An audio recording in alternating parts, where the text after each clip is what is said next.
உங்களுடைய இடங்கள் நிரம்ப போகிறது. உங்களுடைய வாழ்க்கையில இருக்கிற வெற்றிடங்கள் நிரம்ப போகிறது. வாழ்க்கையில சமாதானம் உண்டாக போகிறது. வாழ்க்கையில நிம்மதி உண்டாக போகிறது. சரீரத்தில் ஆரோக்கியம் உண்டாக போகிறது. பிரியமானவர்களே, இயேசுவின் இனிய நாமத்தில் மனதார வாழ்த்துக்கள். ஏசப்பா உங்களை ஆசீர்வதிப்பாருங்க.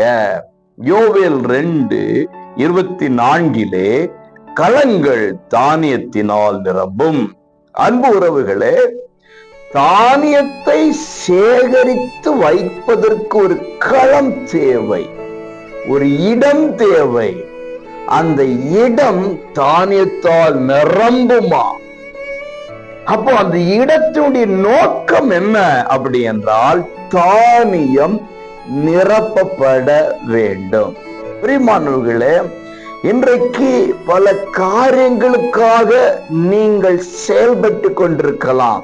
அல்லது இதுக்காகத்தாங்க, அதை வாங்கினது அதுக்காகத்தாங்க, இதனுடைய நோக்கம் இதுக்காகத்தாங்க அப்படின்னு சொல்லி பல காரியங்களை நீங்கள் திட்டமிட்டு சில விஷயங்களை ஒதுக்கி இருக்கலாம்.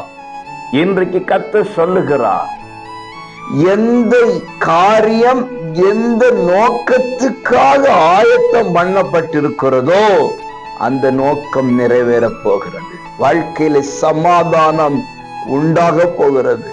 வாழ்க்கையில நிம்மதி உண்டாக போகிறது. சரீரத்திலே ஆரோக்கியம் உண்டாக போகிறது.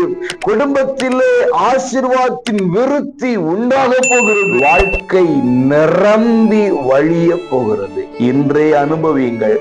God bless you.